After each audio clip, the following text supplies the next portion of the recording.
है student, GIT का online class में आप लोग का स्वागत है। और आज की क्लास में वो सीखने वाले हैं एमएस एक्सेल के व्यू मेनू के बारे में, कि एमएस एक्सेल में जो व्यू मेनू दिया गया है, इसमें जो ऑप्शन दिए गए हैं उन ऑप्शनों का क्या यूज है और कैसे और कहाँ पे इसका इस्तेमाल करेंगे, वह एक एक करके स्टेप बाय स्टेप जानने वाले हैं, समझने वाले हैं। सब लोग ध्यान दो। देखो, आज का जो हमारा मेन टॉपिक है वो व्यू मेनू है, और आप व्यू मेनू पहले भी पढ़े हो और आज भी हम लोग पढ़ रहे हैं।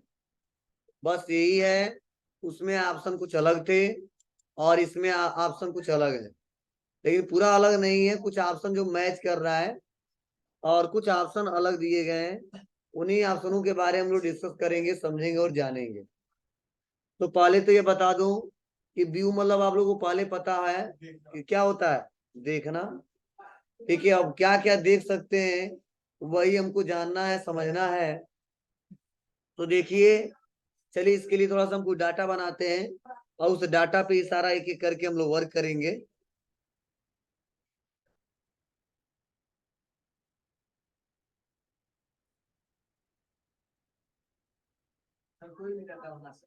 हाँ हाँ, कोई डाटा।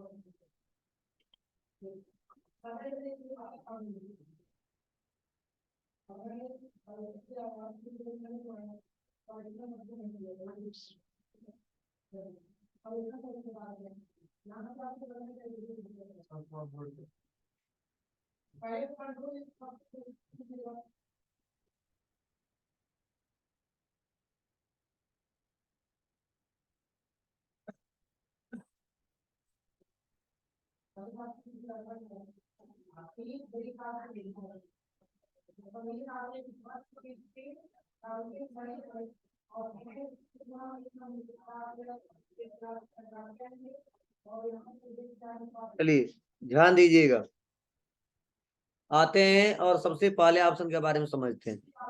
यहाँ पे पहला ऑप्शन दिया है व्यू में, वह दिया है देखो, वर्क बुक व्यूज। और इसमें ऑप्शन दिया गया है पहला नॉर्मल। क्या दिया है जी? मतलब देखो होता क्या है, जब हम लोग एमएस एक्सेल पे काम करते हैं और एक्सेल पे काम करते वक्त जो बाय डिफॉल्ट हमारे इस वर्कशीट का व्यू होता है, उस व्यू को बोलते हैं नॉर्मल व्यू। ये क्वेश्चन बार बार आता है, क्वेश्चन पूछ सकता है कि बाय डिफॉल्ट एमएस एक्सेल में वर्कशीट का व्यू क्या होता है। तो जो वर्कशीट का व्यू होता है वो क्या होता है जी? वह होता है नॉर्मल व्यू। क्लियर है? बोलो। यह बार बार क्वेश्चन आते हैं तो वो आपको जानना बहुत जरूरी है। अगला है यहाँ पे देखो, वह दिया है पेज ब्रेक प्रीव्यू। यह आपको मैंने पिछले क्लास में भी बताया था और आज फिर से हम लोग डिस्कस करने वाले हैं। देखो, पेज ब्रेक प्रीव्यू का मतलब यह होता है कि आप जितने में डाटा बनाए हो केवल उसी का प्रीव्यू दिखाई देगा और सभी एरिया को ब्लॉक कर देगा। ठीक है, और ये भी आइडेंटिफाई कर पाएंगे कि कितना डाटा किस पेज पे बना है। ठीक है, तो पेज लेआउट और पेज प्रीव्यू में दोनों में अंतर है। क्या है तो देखिए, जब हम पेज ब्रेक पे क्लिक करते हैं तो इस पेज को ब्रेक कर देगा और यही बस एरिया दिखा रहा है, और सारे एरिया को क्या कर दिया है, यहाँ पे ब्लॉक कर दिया है। ठीक है, अब देखो यहाँ पे सेल दिख रहे हैं, लेकिन हम पहले पे बनाए तो देखो दिखा है पेज 1 और दूसरे बनाए तो पेज 2, और ये लाइनिंग इंडिकेट कर रहा है कितना डाटा पहले पेज पे है और इसके बाद वाला डाटा दूसरे पेज पे है। मतलब जितने एरिया में हम काम कर लिए हैं पेज ब्रेक में उतना ही का प्रीव्यू दिखाया जाता है। ठीक है, नॉर्मल करेंगे फिर से ऐसे हो जाएगा। अगर मान लो हम डाटा यहाँ तक फिर से बढ़ा लेते हैं, ऐसे टाइप कर देते हैं थोड़ा सा, सपोज मान लीजिए, तो क्या हो रहा है देखो, जब मैं यहाँ पे आऊंगा तो देखो यहाँ तक डाटा हमारा शो हो रहा है। हो रहा है नहीं हो रहा है? मतलब जहां तक हम काम करते हैं, ठीक है, एक पेज पे हो चाहे 2 पेज पे हो या उससे ज्यादा पेज पे हो, उसका प्रीव्यू हमको तुरंत दिखा देता है। मतलब एरिया वाइज बता देता कि कितना एरिया किस पेज पे है। ठीक है, बस देखने के लिए इसका यूज करते हैं। प्रिंट तो जैसे होता है वैसे ही होगा। ठीक है, किसके हिसाब से प्रिंट होगा? पेज लेआउट के हिसाब से। सर आपने बताया था पेज ब्रेक करने के बाद तो डाटा चेंज भी होता है।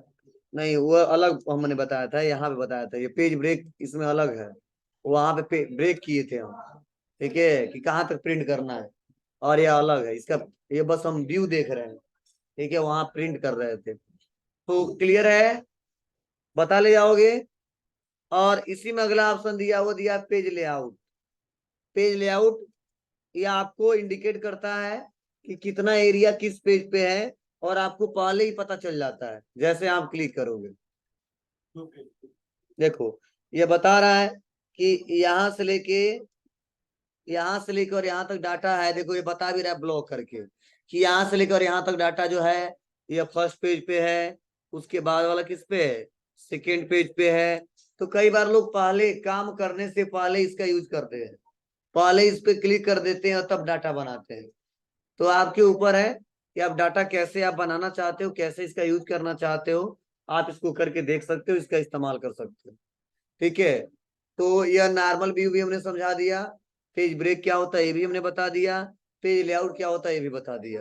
क्या यूज है तो मैंने ये भी बताया है कि हमेशा जो प्रिंट होता है, मतलब बाय डिफॉल्ट जो हमारा दिखाई देता है वो नॉर्मल भी दिखाई देता है। कितना एरिया कितना डाटा किस पेज पे बना है, अगर एक बार में चेक करना है, केवल वही एरिया चेक करना है, तो पेज ब्रेक प्रीव्यू का इस्तेमाल करेंगे। और हमको बस देखना है एरिया वाइज कितना डाटा किस पेज पे बनेगा। ठीक है, उसके लिए हम किसका यूज करेंगे, पेज लेआउट का। अब अगला इसी में एक और ऑप्शन दिया है, कस्टम व्यू। क्या दिया है, कस्टम व्यू। अब यह कस्टम व्यू होता क्या है और यह कस्टम व्यू करता क्या है? देखो, कस्टम व्यू एक ऐसा ऑप्शन है जिसके सहारे हम अपने डाटा को शो करा सकते हैं अपने रिक्वायरमेंट के अनुसार। जैसे सपोज मान लो ये हमारा पहला सीट है और यह दूसरा सीट है। दूसरे पे भी हमने कुछ बना लिया है, तीसरे पे आ गए, इस पे भी हमने कुछ बनाया है, चौथे पे भी हमने कुछ बनाया है, और पांचवे भी कुछ बनाया है। और ऐसे मान लो हमने बहुत सारे सीट ले लिया, अब हम प्लस करते जा रहे हैं।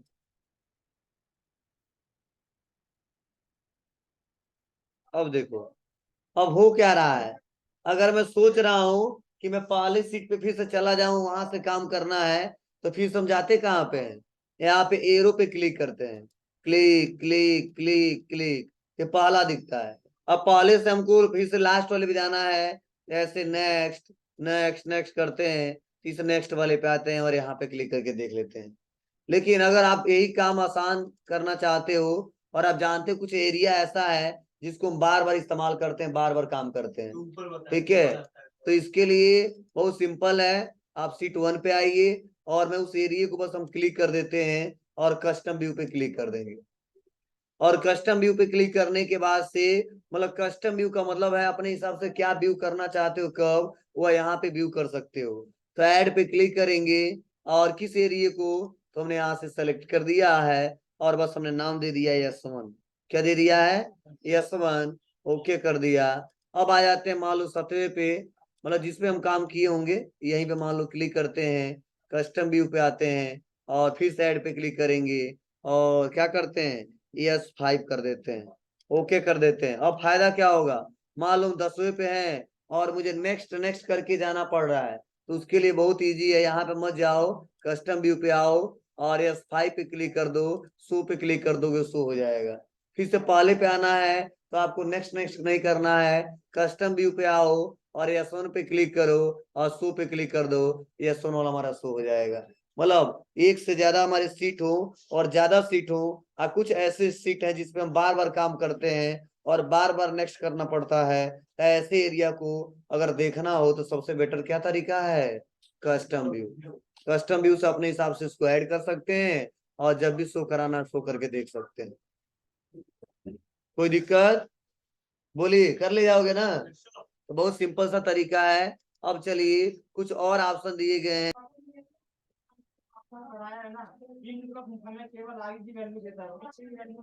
वह इंडेक्स से होगा, पढ़ा दूंगा। अरे रुको यार, मैंने पढ़ा लेने भी लुकअप नहीं काम करता है। चलिए मेरे ऊपर पढ़ लीजिए, पढ़ा दूंगा। एक भी जो अभी आपका क्वेश्चन है सारा बता दूंगा, एक एक करके पढ़ा दूंगा, परेशान मत होइए। या जूमिंग एरिया पता है, क्लियर है, कोई दिक्कत तो नहीं है। चलिए उसके बाद से अगला विंडो ग्रुप। तो देखो विंडो ग्रुप में सारे ऑप्शन पढ़े, बस एक नया ऑप्शन उसमें फ्रीज। ठीक है, मतलब विंडो में नया विंडो से डुप्लीकेट विंडो ओपन करके तैयार करो। हम एग्जांपल दिए थे, एक पे काम करेंगे दोनों पे काम होगा।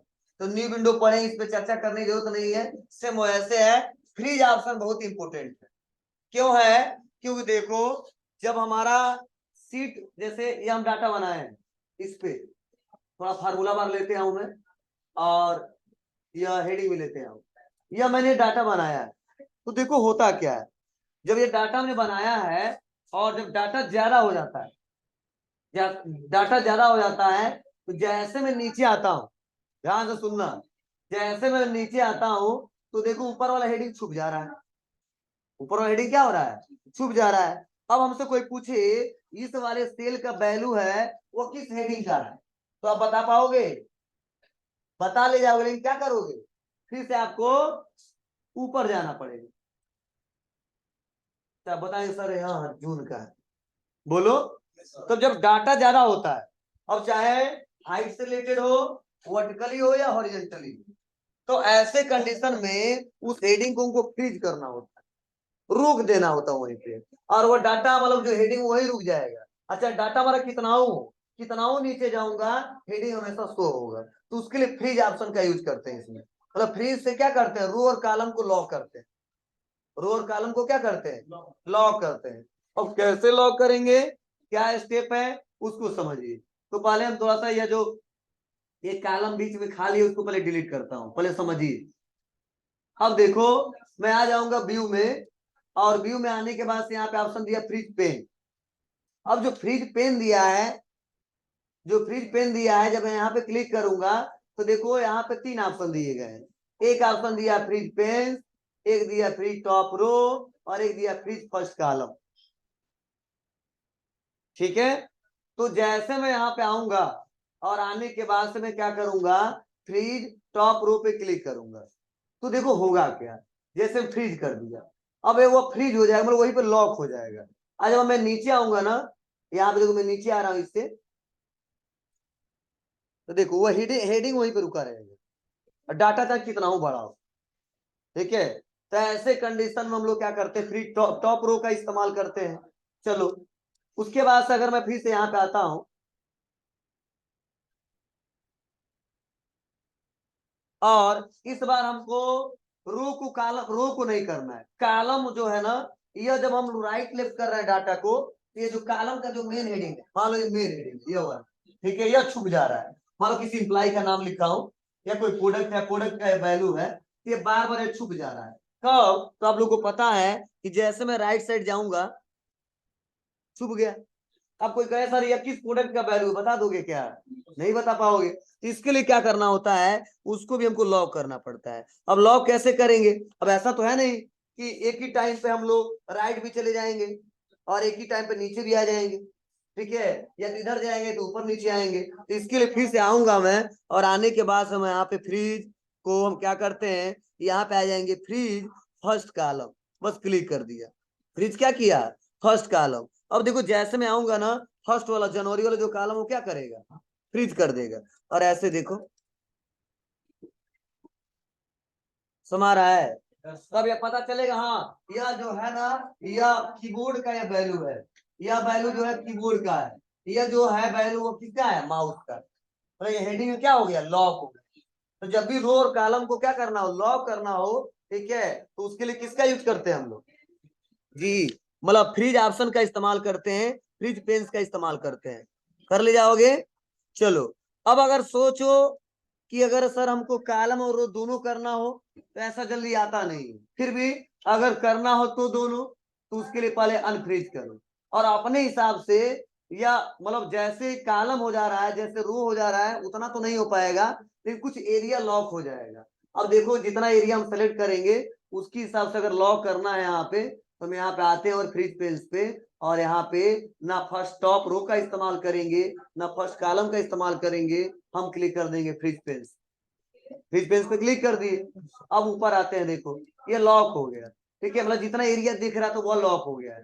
ठीक है, अब नीचे आएंगे तो देखो अब नीचे ऐसे आएगा, तो जिस एरिया को आप सेलेक्ट कर लोगे जितना, वही लॉक करके दिखाएगा। ठीक है, इतना ही शो हो रहा है। अगर मैं ऊपर आ जाता हूं और ऊपर इसको अनफ्रीज करूं, और इस एरिया को मैंने इस बार सेलेक्ट कर लिया, ठीक है, और इस बार कर दिया फ्रीज, तो क्या होगा, ऊपर वाला भी एरिया फ्रीज हो जाएगा। बोले यहां तक देखो हो गया, नीचे आऊंगा तो ये भी हो जाएगा। और कॉलम में कहां तक हुआ है, जहां तक सिलेक्टेड हमने किया था, देखो। ठीक है, तो कुछ मतलब रो कॉलम एक साथ करना हो तो, लेकिन उतना बेटर नहीं रहता है क्योंकि उतना एरिया आ नहीं पाता। ठीक है, देखो इतना ही आ रहा है, डाटा ज्यादा रहता तो दिक्कत हो जाती। तो हम लोग ऐसे अगर हेडिंग बनाए हैं फर्स्ट रो में और फर्स्ट कॉलम में, तो उसका यूज करेंगे। अगर आप लोग कहीं भी बनाए हो, अगर दोनों करना है, तो आप लोग केवल फ्रीज पेंस का इस्तेमाल करोगे, और लास्ट में डाटा देखने के बाद से अगर फ्रीज हम हटा देंगे तो यहाँ पे कर देंगे क्या, अनफ्रीज। कोई दिक्कत, कर ले जाएंगे। तो आप अपने रिक्वायरमेंट के आधार पर इसका इस्तेमाल करिए। स्प्लिट तो आपको पता ही है, स्प्लिट मतलब पढ़े हो ना आप लोग, मतलब तोड़ना, विंडो को तोड़ते हैं, छोटा कर देते हैं, टूट गया देखो ऐसे। तो इसका यूज बहुत ही कम किया जाता है, विंडो को तोड़ने के लिए इसका प्रयोग करते हैं। हाँ, यह बहुत ही ज्यादा इंपॉर्टेंट है। क्यों, हाइड, मतलब इस वर्कशीट को हाइड करना है तो बस क्लिक करके हाइड कर दो, कुछ नहीं दिखाई देगा इस। जैसे मान लो कई सारा सीट है ना, तो उसमें किसी पार्टिकुलर सीट को क्या कर दो, आप हाइड कर दो, और शो करना है तो अनहाइड। कौन सा सीट है, ओके कर दो, आ जाएगा। ठीक है, जिस एरिया को हाइड करना चाहते हो हाइड कर सकते हो। मतलब कोई सीट होगा, पार्टिकुलर कोई वैल्यू नहीं होगा।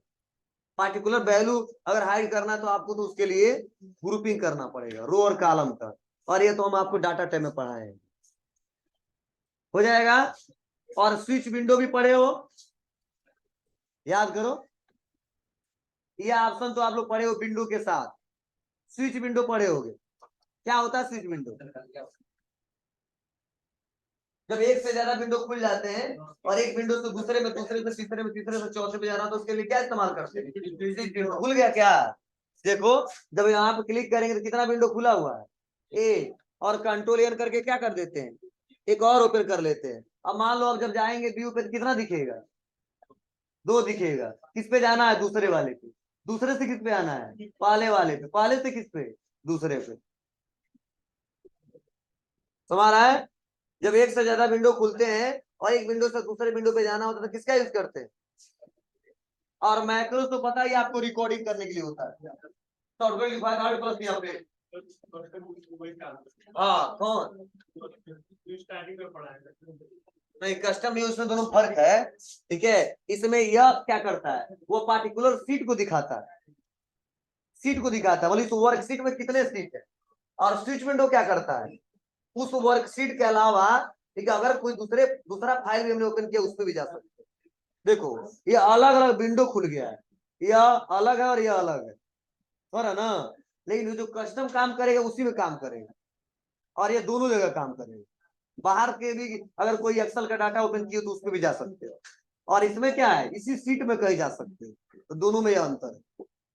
और मैक्रोज आपको पता ही है किस काम में आता है, जरा बोलो, रिकॉर्डिंग कैसे करेंगे, रिकॉर्डिंग ये भी मैंने बताया था कि कोई ऐसा एरिया है, कोई ऐसा वैल्यू जो बार बार हम लिखते हैं, टाइम मेरे पास नहीं है, कोई ऐसा तरीका अपना ले रिकॉर्ड हो जाए, और जब भी इस्तेमाल करना इस्तेमाल कर ले। पता है ना आपको, क्या करोगे इसके लिए, मैक्रोज रिकॉर्ड कर दो।